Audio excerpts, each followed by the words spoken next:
Thank you very much, Sebastian, for organizing this wonderful session. Welcome to all of you and good morning to our next and for this day first discussion session. May I also ask our speakers for the panel discussion, what is AI's potential in security and defense on the stage. Please join me as I introduce the topic today. You can already take your seats at the panel. My name is Michael Zinkanell. As Sebastian mentioned, I am the director of the Austrian Institute for European and Security Policy. We are a think tank based in Vienna. And it is my great pleasure to be back at Paris Cyber Summit for the fourth time. I've seen the development and the growth of Paris Cyber Summit over the last years, and I've also seen the increasing role that artificial intelligence plays in cybersecurity and cyber defense. We have heard already yesterday a couple of these remarks, and this session today is actually the third session that is dedicated also to AI. Yesterday we have heard, amongst others, that AI will be a game changer for cybersecurity during the opening statement. We've heard also that speakers were consulting large language models, ChatGPT, in brainstorming the future of cybersecurity. And we have also learned more about AI regulation, trying to find a sweet spot between regulation and innovation, and also elaborated on the impact of cybersecurity on AI and vice versa. Today, we will talk about the potentials for AI in security and defense with our great expert panel, a mixture of policy and industry. I'm very much looking forward to the discussion.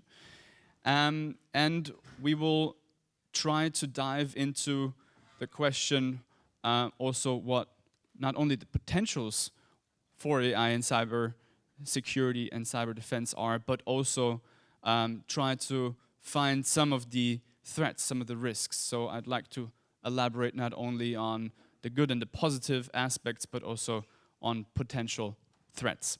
Let me introduce our panel today, starting with Katherine Sutton. Katherine joined the US CyberCommand in 2023 as Chief Technology Advisor to the Commander and Director for Pentagon Operations. Katherine, you provide advice to the Commander on the development of engineering strategies and policies in order to execute also authorities for service-like functions, workforce management, and budget control. Thank you very much for being with us. Then we have Christian-Marc Lifländer with us, the head of the Cyber and Hybrid Policy section of NATO. Thank you very much, Christian-Marc, for being with us. You're responsible for leading the development and implementation of cyber defense policy across NATO. So this is certainly a very interesting position. We will hear more about the work that you're doing. Before, you held various positions at the Estonian Ministry of Defense, very senior positions such as Acting Deputy Undersecretary for Defense Policy.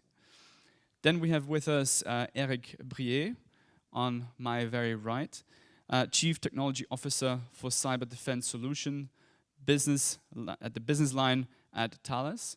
Éric, you're an expert in cryptography, in cyber defense, but also in physical security, as I believe in your previous life, basically you were a white hat hacker. And then we have with us, last but certainly not least, Luigi Lupoli, Vice President for Commercial and Business Development, Production Marketing Core Business Civil Solutions at Leonardo. You coordinate activities in market development for the national and international market. Cross-domain solutions is also one of your main responsibility. And I'd like to start with brief introductory statements by our speakers. Katherine, I'd like to start with you right away.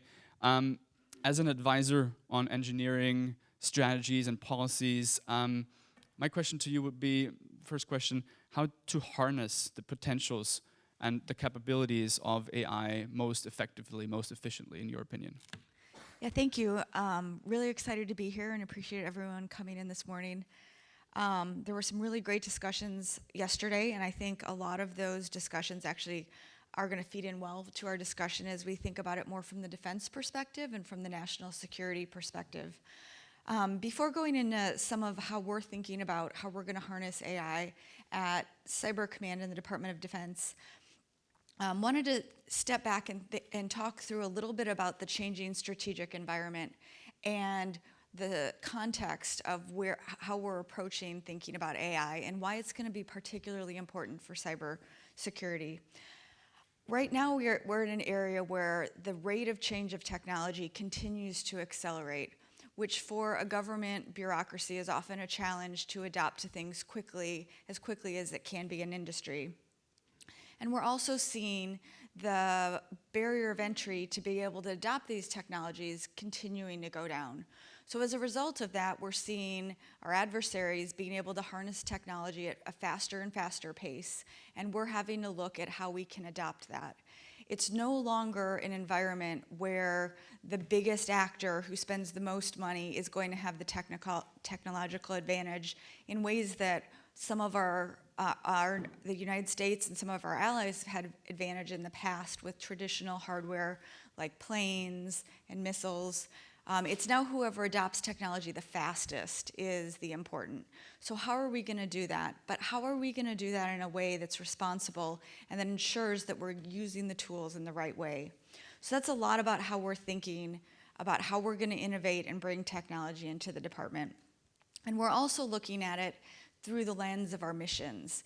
We're not looking at adopting AI for the sake of AI. It's become sort of a buzzword in industry, and everyone says that their product has AI, but we're really stepping back and focusing on how do we think AI can actually help our warfighter? How can it help all of the people in our command accomplish what they're doing in a better and more efficient way? And so that's really how we're prioritizing how we look at that. And we do think that it's going to be critical in pretty much all of the aspects that we do supporting all of our missions. We have 3 primary missions at CyberCommand. The first is to defend the Department of Defense networks. It's the 3rd largest network in the world and has a lot of terrain that we have to defend on a daily basis. So AI is going to help us do that at speed and scale. We're also responsible for protecting the nation against foreign cyber adversaries. And again, that's a very large defense space. AI is going to be something that we're going to have to harness. And then we provide support to the rest of the Department of Defense to execute their missions as well. Cyber by default is a digital technology. And so it is prime for application of AI. It's all about data, and being able to harness that data better is going to be really important. To do that, and we can talk about it throughout the panel, we've created a 5-year AI roadmap to look at how all of these technologies are going to be utilized. But in addition to the technologies, we have stood up a task force that is looking at what are we going to need to be able to do to harness AI, because there's a lot of considerations to make sure we're using it responsibly and that we're able to bring it in correctly. And so we're looking at things like, how do we build the foundation? How do we train our workforce so that they understand how to use the tool? And then also important, how do we make sure that we are securing the use of AI? When you look back at the history of the internet, decisions were often made to prioritize functionality over security. And unfortunately, decades later, we're paying the consequences of that. How do we learn that lesson for AI to start thinking about security and some of the unique things that we'll need to think about so that we can address those more proactively rather than waiting until the end? We heard in several of the panels yesterday the talk about considerations for regulation on the back end. I think that same sentiment applies to security. We need to not make security be an afterthought as we're thinking about how to implement these. And then we're also looking at how we can use operational pilots to learn from this and to be able to accelerate our adoption across all the use of our force. So really looking forward to talking about some of those topics later today, and appreciate the time. Thank you very much, Katherine, for these initial, very insightful elaborations. Christian-Marc, I'd like to continue with you. When I was doing some research for today's panel discussion, I saw that you recently were quoted a couple of times using a metaphor for the West amid increasing number of cyber attacks. And you referred to that metaphor like a frog in hot water, which I believe also resonates here in France quite well. So you said that we're not using our most proactive engagement when talking about and deterring against cyber threats, but we're basically deterred by ourselves. And I'd like to ask you for your opening statement. Does that apply to AI as well? Yes, good morning. And indeed, I've sort of given plenty of metaphors that have been quoted. I think another one was a strategic onion. I mean, sort of the more you peel, the more you cry. So frogs and onions. No, really, thank you. And thank you to Sebastian. Thank you to the conference organizers for the invite. Good to be back in Paris. I think there's no city in Europe that I have visited more than Paris. So it's almost become home. But really, I'd like to do two things in my opening statement. Just to sort of make use of your intro to, in a very sort of a didactic method. I mean, sort of build the organizing principle, the framework, and then I will fill it with substance so as to maintain some coherence to it. And I think the point that I've been trying to make is perhaps not surprising. If you have heard it, pretend that you're interested. If not, I mean, you can be interested. I think when you look at what's happening around us, I mean, the use of force has not disappeared from international relations. Just look at what's happening in Ukraine, right? It's still part and parcel of what's happening. But at the same time, what you have is these activities that I would call sort of, I guess, unpeace, that fall below the threshold of the use of force. In other words, as you're thinking about the future and as we're thinking about the AI's potential also in security and defense, I think the important thing to realize is that, at least from a NATO perspective, it's no longer and not necessarily only the crisis and conflict that you have to contemplate when it comes to this sort of brave new world ahead. It's also things that happen, what I call left of the bank. In other words, things that fall below the threshold of the use of force.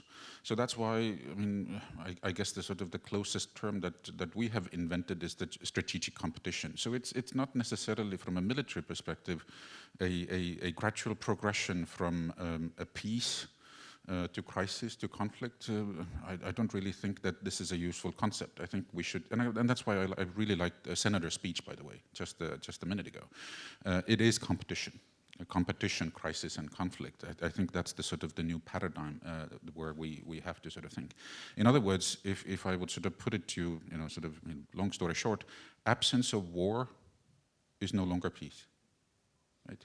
So that's why when you think about how to make use of AI in security and defense, it also kind of tells you that we should not only be thinking about how to make use of AI in time of crisis and conflict, we should be thinking about how to make use of AI now. And that expands the scope, of course, massively. Left of the bank, as I call it, all of the activities.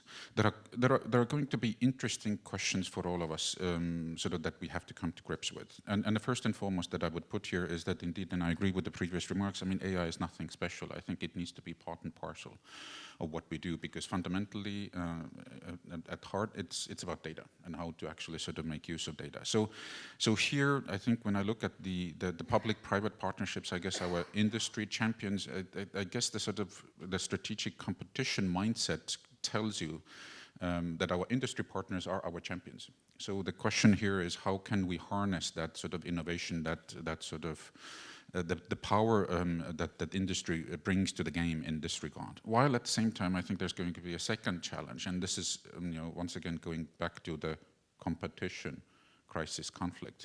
In other words, how can we transform ourselves as part of that strategic competition? I do agree once again with the senator when it comes to sort of what is happening.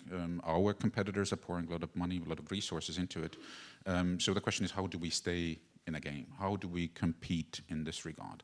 It might sound simple, but it isn't, right? Because when I look at the conventional sort of weapons platforms, it takes decades sometimes. Well, it's no longer the case. It's not about the sort of the capex. It's about the opex. It's about how to sort of pay for service and how to shift your sort of, how to make use of data. So it's a different way of actually operating as part of that strategic competition. So military transformation, I think, is going to be critical in this regard. Yes, such boring topics like acquisition, requirement setting, adoption, so that we can have all of these sort of wonderful new technologies, but if we don't adopt them, we fall behind. So that's why I think the sort of the innovation piece and how to stay in the game is going to be awfully important going forward. Not going to be easy, but I think in many ways, sort of another example that I have used in the past is that NATO cyber policy doesn't really last longer than 3 years. That's because the sort of the threat landscape keeps changing.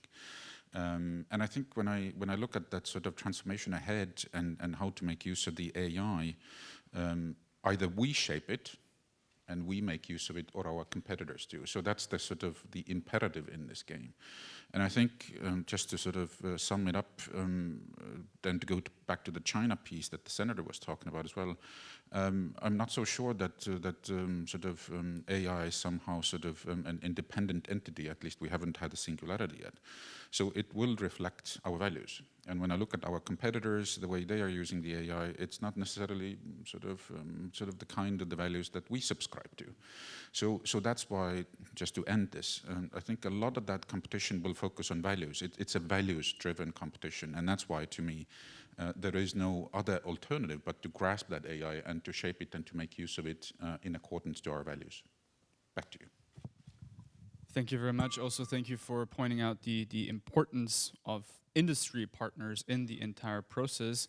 We're very lucky today to be joined by 2 industry partners, and I'd like to start now, Luigi, with you. You're working for Leonardo, as mentioned before, and I briefly checked also in the preparations for today the 2024 shareholder meeting documents, where AI was mentioned at basically the forefront, at one of the top priorities of technology and technological innovation that Leonardo is also pushing for, especially also in the aerospace field. So how do you define, having heard now what Katherine, what Christian said, the potential for AI in the defense and security industry sector? Yeah, thanks a lot, and thanks to you and to Sebastian for the invitation here to be here with this interesting summit, and once again to be an occasion to come back in Paris. That is always a big pleasure. Yeah, this has been one of the topics that we have been declared as to be one of our main focus. Artificial intelligence for us is not something which has arrived suddenly, do not understand, or better just to picking up what from the market is rising up, what is the interest. We are working on this concept of artificial intelligence since years. If you think that the internal investment, the first one has been for an high-performance computer, around 2015. Then, of course, they became old very rapidly, and now we invested another one. The new one has been bought a couple of years ago. And we are addressing this processing power to the topics that are inside, of course, our strategy, and cybersecurity is one of those. We are of course, if you think that we open, I do not want, of course, to just celebrate my company, but just telling you what is the story that is behind us. We opened our first security operations center in the year 2000.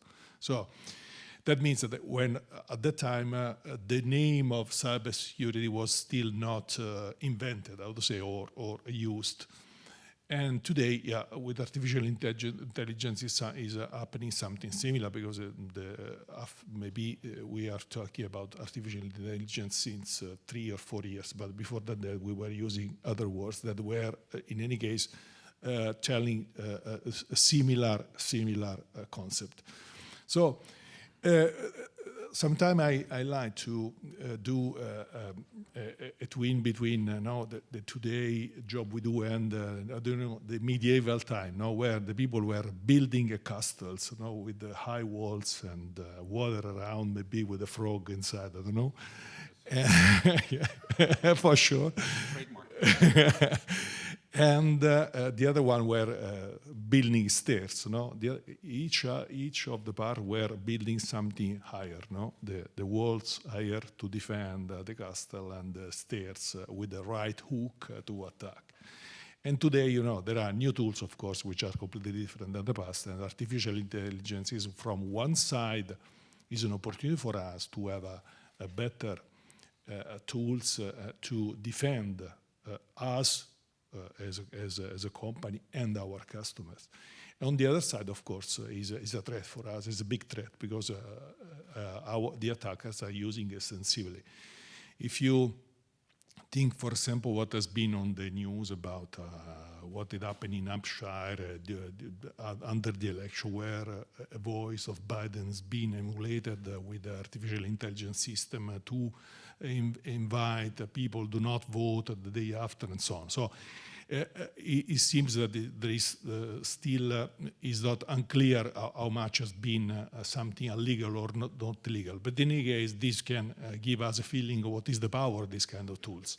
And from one side, once again, is an opportunity. On the other side is an attack. We are working extensively on this. You cannot never sleep. It's something what I heard from Kathy and from Christian. There are medium-term plan to enhance this. And it's something that we are doing, and is what you said, and is in our company plan, is going exactly in this direction. Excellent. Maybe we can then elaborate in the second round just a little bit more on these medium plans also for Leonardo. I'm sure that also the audience would be probably interested in hearing more details. But before, Éric, you represent Thales here today with us. And Thales recently had joined a partnership to offer also AI solutions for military intelligence, but especially for the whole part of mapping, I believe. Yeah? Mapping military environments and terrain.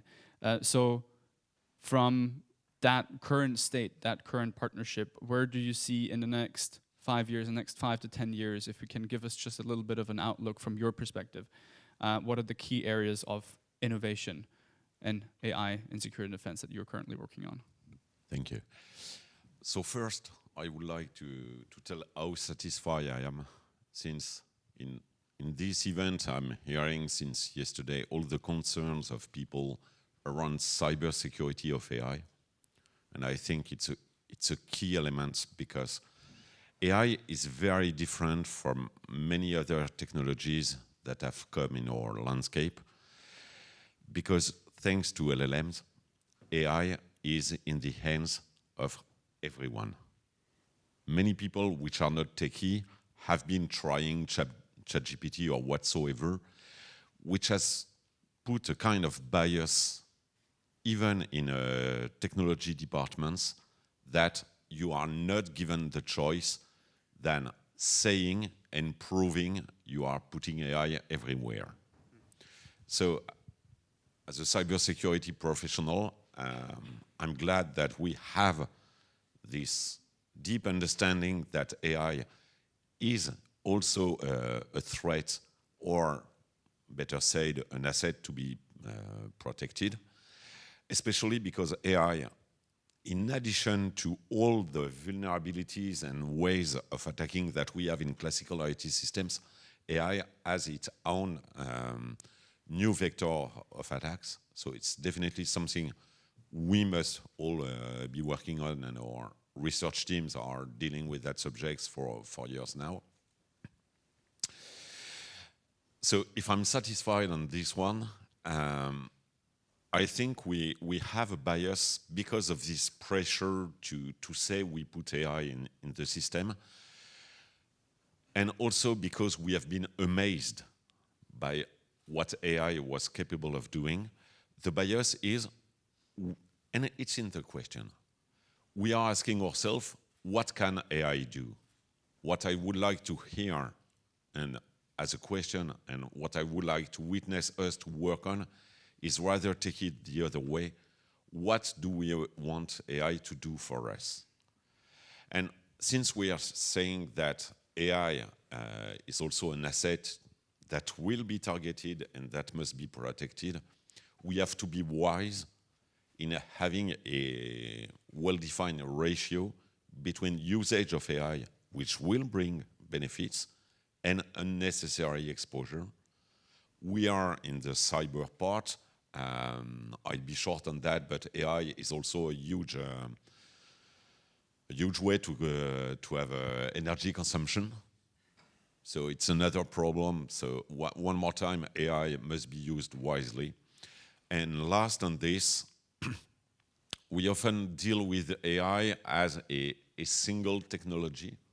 So there are many variants of AI. And what I think we must work on is what technological property we want on AI. I will give you one or two examples. First, when I have technical experts in my team, I go to them and I ask a question. I don't want them to answer all time. If they don't know, they don't know. But I don't want to have a fake or wrong answer. So having AI being able to say, I don't know, or not answering, or better, being able to provide answer and a trust level is something I think which is key. And the second one is, despite the fact we have oracles in cryptography, I don't want AI to be a kind of oracle bringing me automatically answers. I want two things. I want AI to be able to explain and make me understand or feel how AI came to that conclusion. And I think that we have trained AIs based on human-generated knowledge. Now we must expect AI to be able to help us understand better our world, our threats, or way to defend ourselves. Yeah, thank you very much. I think this is a very important point to consider that human aspect in the creation of AI, but also now in the application and how we do use AI.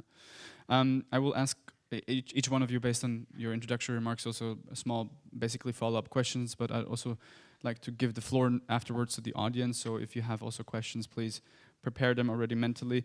Katherine, I'd like to start again with you. You said that the speed is crucial. Whoever adapts and develops AI the fastest. So you also mentioned that 5-year roadmap and that task force that you have established. Can you probably elaborate a little bit more on that and how that will provide for the speed, for the accuracy? Yeah, so a couple things, I think, particularly following up on some of Christian's remarks as well today. So when we look back, 50 years ago at the Department of Defense and their research programs, they were really driving the technology. And there's organizations like DARPA, our sort of cutting edge research organization that is known for creating all these famous technologies that are now in your iPhone. They created the mouse, a bunch of different things. And so that the defense world was really driving technology. That has pivoted, and now we're looking at industry driving the technology, and industry is really where the innovation is at. And so we're really having to look at how do we partner with industry in different ways to be able to do that faster. And so, and then the other thing that's really important is, although there are differences between AI and software, it still is a form of software. And what we've learned through our software development processes is the importance of integrating the user in with the developer on a routine basis, so that we make sure that our operators who are going to be using the technology understand it and can provide feedback. And so that's something that we don't traditionally do. We're used to a defense system and an acquisition system, and I love to hear Christian talk about how we're going to have some not sexy conversations about some of these processes to figure out how we can use them at the speed we need to. And so when we think about that, we're used to normally putting out a requirements document, you give it to industry, they build something, and they come back some number of years later and say, here's your product. That's really not how we're going to need to operate to be able to get this in at the speed and scale that we need. We're going to need to have it be iterative, and we're going to need to have to be able to get feedback back to the developers in industry and figure out how we get that partnership. And we're working really closely with industry to figure out how to get that better and speed that up. I do want to give maybe one example that that I can use to highlight some of these things that we're looking at for adoption of AI. So as we heard a lot from the senator's comments this morning, we are in what we call a form of persistent engagement, which is part of our strategy to continue to deter the adversary by taking defensive action on a day-to-day basis. And one of the things that CyberCommand has been very proactive about doing is something we call hunt forward missions, where we send a team from CyberCommand to partner organizations at their request and help them look for adversary activity on their network as a way to help defend and illuminate some of that activity. Oftentimes that's foreign networks that are operating in different languages, so our teams show up. They have lots of challenges with language barriers. They're looking at mapping a network they're unfamiliar with, and then they're trying to digest massive amounts of traffic in that data. That's a lot for an operator to do on a mission that can last on the order of weeks to months. So they have a lot to come up to speed with that they're not familiar with, and then a lot of data to parse through, oftentimes on site. So that's one of the areas where AI can be really useful for us because it can help with language transition, it can help with processing large amounts of data, doing triage. Anybody who's worked in a security operations center knows the number of alerts that come, and so being able to find a way to process those and find which ones of them are most important are all things that we're experimenting with. And then being able to have our teams use some of these technologies and then feedback and continually improve is sort of a model of how we're looking at how we might do this. But then we're also having to make sure that we have the right training for the workforce to understand that. So I saw something recently in the last few weeks. There was a screenshot of someone's conversation with one of the large language models. And it asked, how many R's are there in the word strawberry? And it came back and said 2. And the user wrote back and said, are you sure it's only 2? And the large language model said, yes, there's 2. And then the user said, are you sure? And finally, the large language model said, oh, I'm sorry, you're right, there are 3, which is the correct answer. To which the user then wrote back one more time and said, are you sure it's not 2 or 4? And the large language model then waffled back and said, oh, you're right, there's only 2. So I tell that story because I think it highlights a couple things. One, if you don't understand the system well and you just asked it the question, how many R's, and it said 2, and you blindly moved forward with that, that's a challenge. So we need to make sure that our operators understand some of the new things that aren't intuitive about AI to make sure that they're using the tool responsibly and well. And that can be a difficult thing. We're sort of used to software that has a deterministic output. You expect when you use a tool like Excel and you tell it to add 5 cells, it's always going to add those 5 cells the right way. You don't expect it to do it the right way. That's not the case with AI, and so we're going to have to learn how to understand where we need to question what it comes out. I think it also shows some of the vulnerability of how easy it is to exploit AI to perhaps, if an adversary were able to train it in a way, just like that operator did, to be able to give it and reinforce false behaviors. And so that's something else we're going to have to really think about from a security perspective. And oftentimes, a lot of the rush to get things in private industry out to the consumers are willing to take risk at some of those things. For example, if you're using ChatGPT to ask it a basic question like, hey, what gift should I get my 3-year-old niece? If it gives you the wrong answer, it's really not that big of a deal. That's a different case for the national security and defense world. So we're going to have to think a little bit more closely. And as my colleague just mentioned, explainable AI is something that there's a lot of research going on in the Department of Defense to figure out how we get that, to be able to help the operators get that piece of data, be trained and know how to use it, but also get the explanation so that they can look into that. So there's going to have to be a lot of work in these areas for us to move forward. And then the last thing that I think I'd like to close with is the importance of thinking about how AI is going to be critical for all of the cybersecurity missions, but making sure that we are thinking about security from the forefront. We really need to learn some of the from some of the concerns we had with building the internet and not addressing security up front, to make sure that we're doing that up front and in a responsible way. I think Christian's comments were spot on. We think a lot about civil liberties and protection of Americans' data in the Department of Defense. That is the forefront of our culture and our values as Americans. And we need to make sure those are fundamentally preserved and at the forefront of every consideration as we think about data and how we do that. And so that's going to be really important to all of these applications going forward. Great, thank you very much. Luigi, I have a follow-up question for you coming from the industry, because we've heard now several times also from Katherine before how important industries are. So if you're really at the forefront as a driver for innovation, especially also in AI, my question would be, what do you need from policymakers then? Of course, what we need is to have, of course, support in doing what we do. It means that we start our activity, or we start our history and strategy to focusing on this, and with having, of course, an holistic approach, because everything needs to be taken into the proper consideration. We are using the AI also to develop other things, but for example, focusing specifically on cybersecurity, we are, for example, using extensively to do, for example, language analysis, or doing semantic analysis, or video analysis, or audio analysis, but also looking at process analysis. Because of course the AI can support and give you a great help when you are trying to detecting some anomaly in the process that you are going to control, when you are protecting any kind of infrastructure that can be your own. As you know, we are quite a large company, having 52,000 people and having something around 40 different operations all over the world. So we have two concepts of protection. One is for our own infrastructure, the other one is for the customer that, of course, we protect with our operation.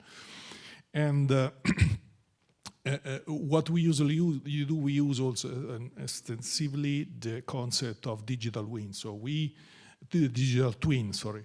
We developed inside this capability, and we are using this extensively, and also giving this at the disposal of the market, because of course, when you want to be at the forefront of some technology, do you want that your technology is a reference for somebody? You cannot develop for your own purpose, but is it necessary that you have also other industries that are concurring to you, to understanding and to proving if the system is working or not?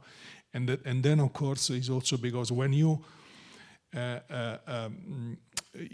measure yourself, your capability with the market, and you prove that the market react properly, of course, you understand you are on the right way. No, it's not something that you develop your own, just putting your money, but you are doing some operation that goes in that direction to make revenues. And if the model is work, this is a proof that you are going the right direction. So we are developing this, and with our customer, we are extensively use this digital twin model for the cybersecurity, but the digital twin model has been built also for the other industry that we see that Leonardo is working in different areas of industry, such as aerospace, defense, and so on.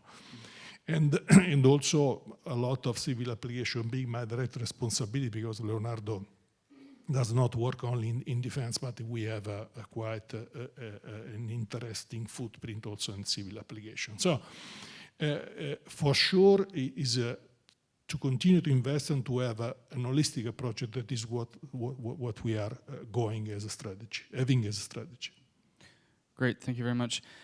Christian, I would also like to just very briefly elaborate on the implications that AI would have possibly on future warfare. I mean, we have seen a closer synchronization of conventional and unconventional attacks with regards to the Russian aggression in Ukraine ever since beginning of 2022. Taking that just as a reference point, as an example, how do you see that AI will influence the future of warfare? Predictions are always difficult, especially when it comes to the future, right? just joking. But I think the potential is great, and if you agree with the hypothesis that it's not only about the crisis and conflict, but also the competition, I mean, then it's sort of you shouldn't be looking at the use of AI only from the perspective of kinetic action, right? You know, the weapons platforms and what have you, then you should be looking at sort of AI being part and parcel of our everyday life, sort of in everything, you know, that sort of pertains to us. And mind you, when I look at the Chinese and Russian doctrine on cyber, to them it's also about cognitive warfare.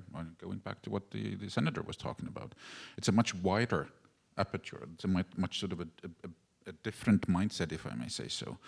So they will be using AI, and they will be using AI. You know, that's because it's part of their sort of thinking and doctrine. So that's why when I think about the AI's potential, I think sort of I'm mostly concerned about the strategic competition, in a sense that I'm not so sure that our world as we know it, will somehow miraculously sort of survive if we don't defend it, if we don't compete. So that's why, to me, I think we have to compete. I mean, the only question that we have to answer is how. And so when it comes to AI, how do we want to harness it? But really, sort of, it can be applied almost to anything and everything. Look at the ISR, intelligence, surveillance, reconnaissance. Look at indeed the defense of the networks. Look at the sort of the potential spillover to the sort of the cyber defense in the cloud and the rest of it. But to me, it's kind of like, how should I put it? We shouldn't be looking at it only sort of as a sort of a technology in itself. Once again, put on a hat of a strategic competitor, and let me quote Mike Tyson here. And Mike Tyson was once asked sort of like, how many push-ups do you every day? And he said he doesn't know. Well, he said that I'm only going to start counting when it hurts. But sort of the moment it starts to hurt, in other words, when we see our strategic competitors using AI against us, I think it's a bit too late. So that's why I think the question here that we need to figure out is how to compete once again.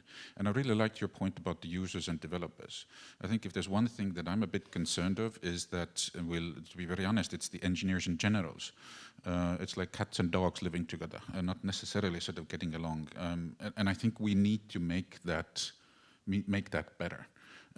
So AI, indeed, I mean, it's been around, it has a great potential, but it will all be for nothing, and the strategic competitors will take over unless we kind of figure it out also from the military perspective of how to make sure that we have the kinds of requirements.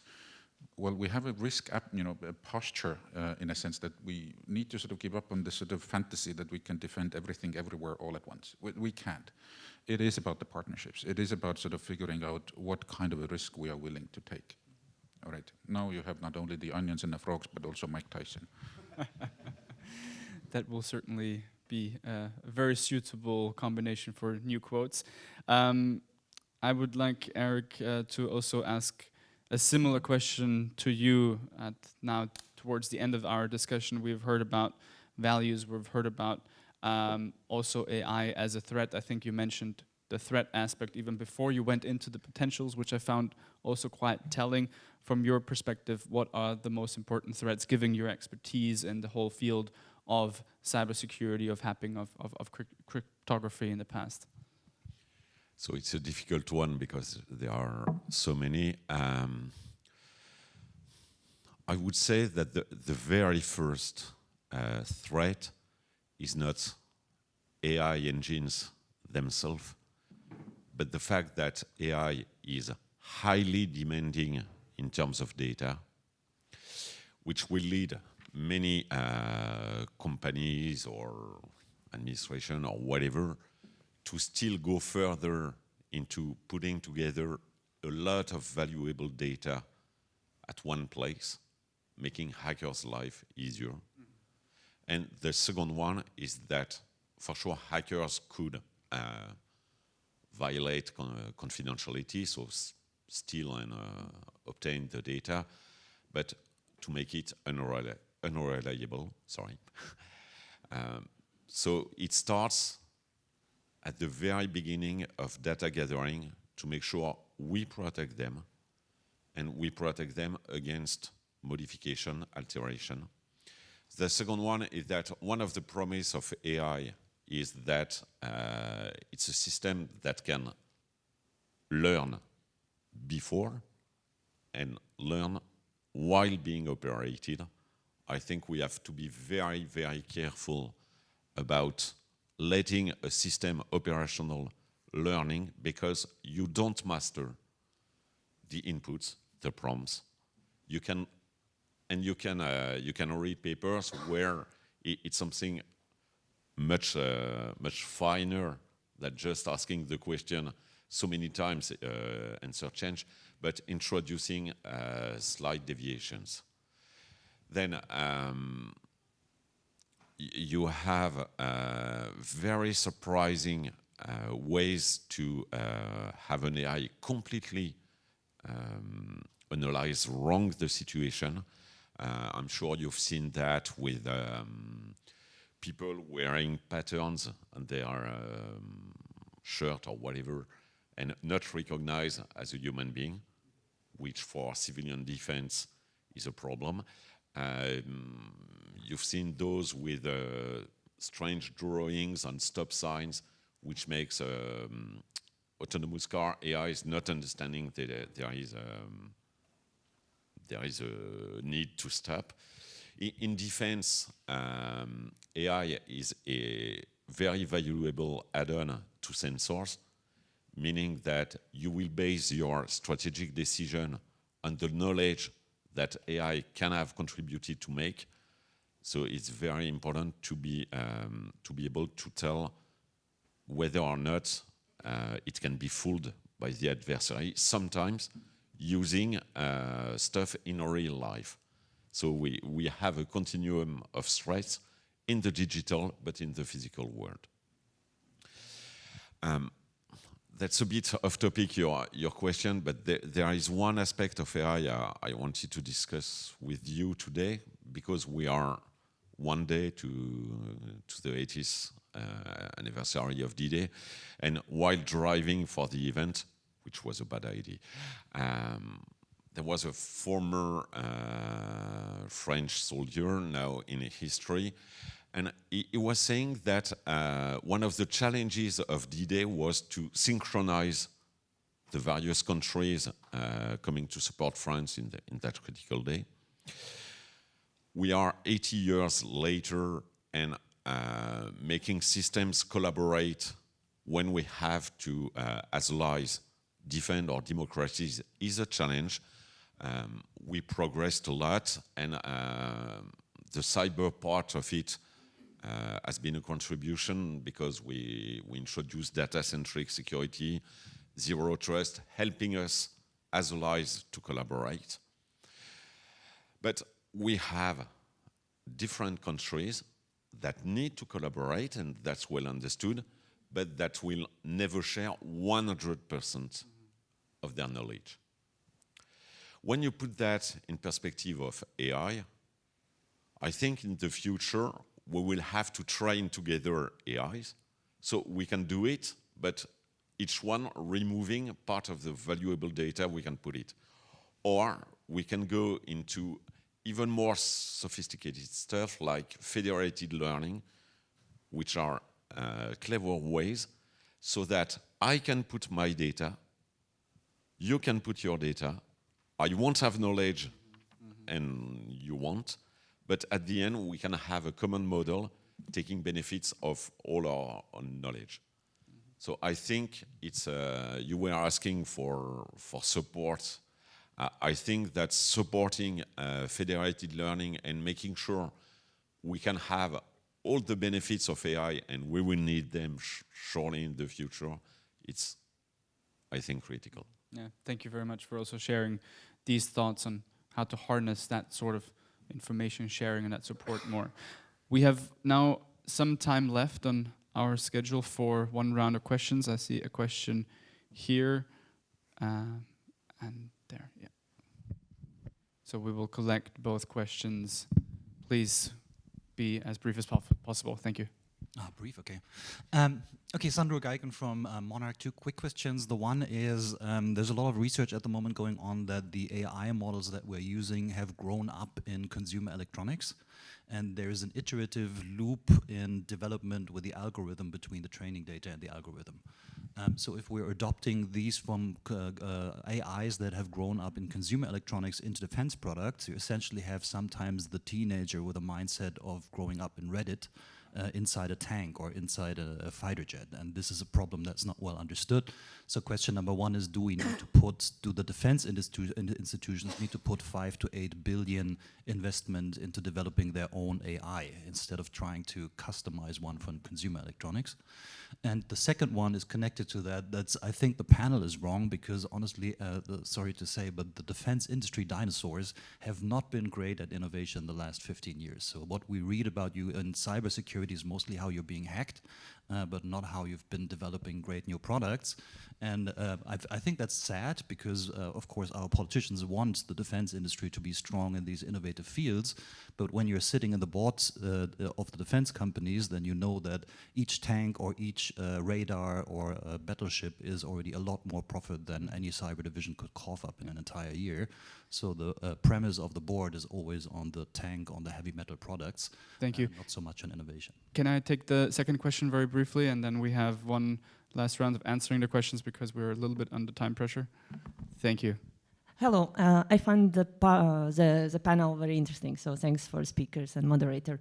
I'm from Latvia, Ija Vilves, and I work for Digital Ministry in Ukraine as advisor. So I actually have, if I can, 2 quick questions. On Defense Department, on procurement, has been always a big bummer to innovate. And I was wondering, you know, all the things that you mentioned, do you see how we can solve that problem? Because we are accountable, you know, as a democracy, we are accountable to society and how we spend tax money. And that always is, you know, difficult. It's always challenged. It's always brought and sued by competitors. So, you know, do you see how we can overcome that hurdle of procurement? And I also wanted a little bit on policy level to colleague Estonian from NATO to drill, you know, on this, you know, I found it interesting, this theory, competition, crisis, conflict. But how do we win that competition? There is a lot of this partnership, but partners in industry are driven by profit and by markets. So how do we merge that value competition with a competition to actually be profitable and scale? Do you, I mean, I always struggle working with the industries. How do you square that circle? We kind of all align the values, but how do we make that profitable with all of the guardrails that will probably gonna entail? Thank you very much.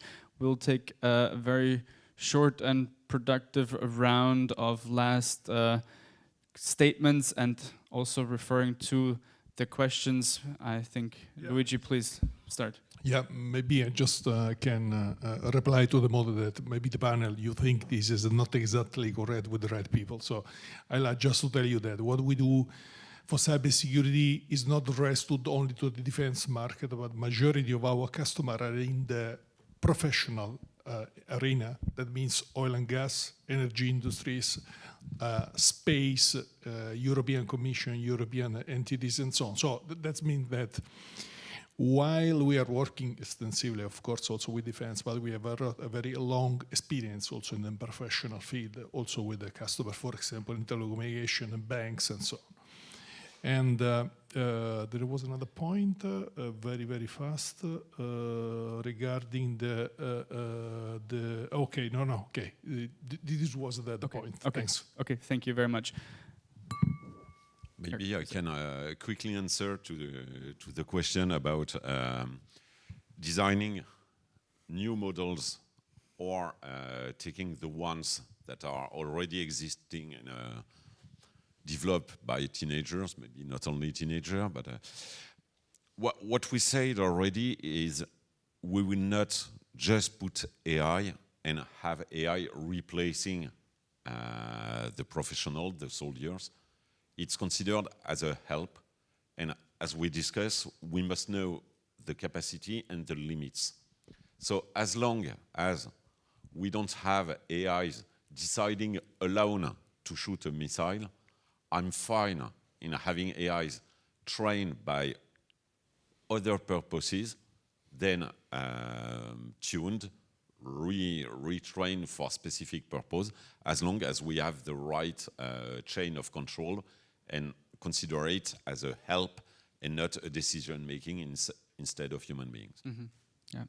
Or deterministic systems. Sorry. Yeah. Thank you.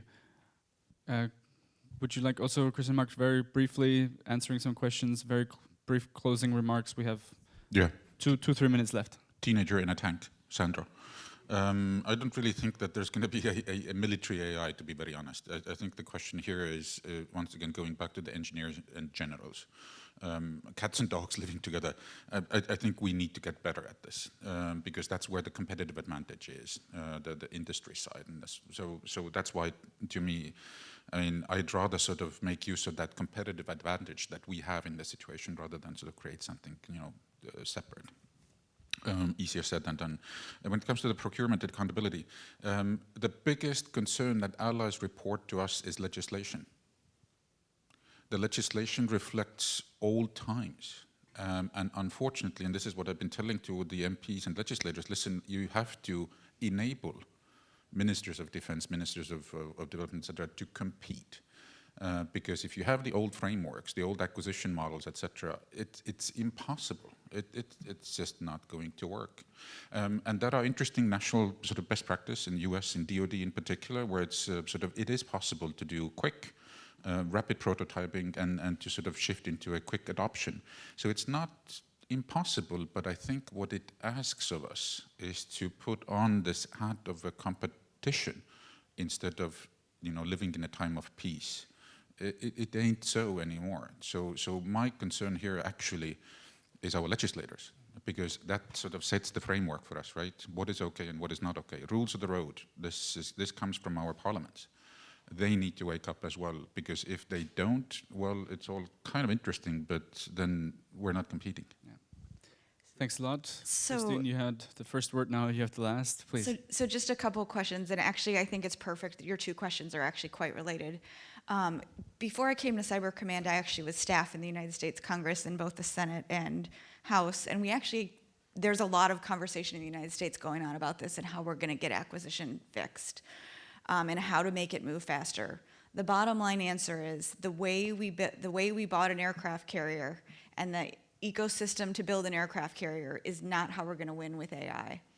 I think we've actually made a lot of progress towards that already. There's a long way to go, but if you look at the performer base in these types of areas, it is a much more diverse. There are lots of small business programs that we're starting to figure out how to utilize more strongly.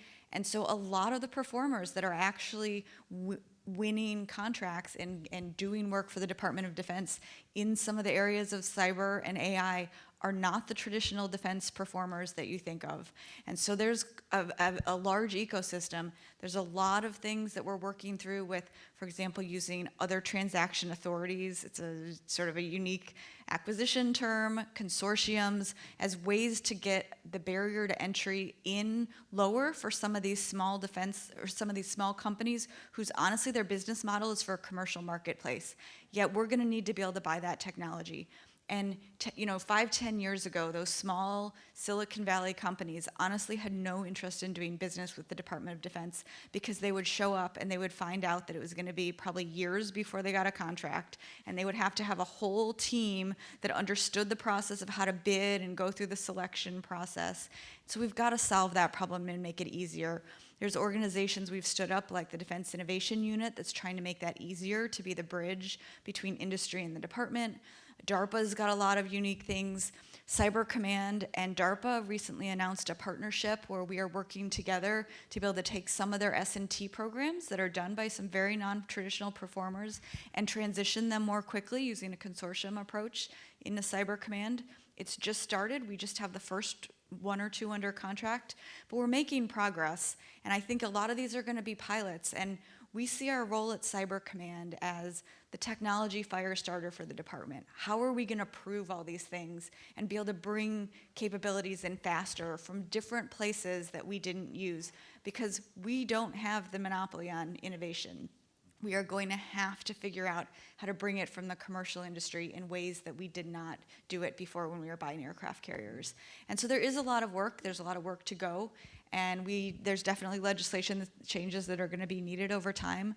And then I know Congress continues to look at that in the United States. But, I'll just end on a really optimistic note. I think having looked at the space for many years, we've come a really long way in the last 5 to 10 years at bringing innovation in, at being able to get companies that start out with a commercial model to be willing to look at how they can support the Department of Defense and bringing in a lot more non-traditional performers. So really excited to see where it goes and really excited to see how these technologies are going to change the way that we operate going forward. Excellent. Thank you so much. Please join me in giving a big hand of applause to our excellent speakers.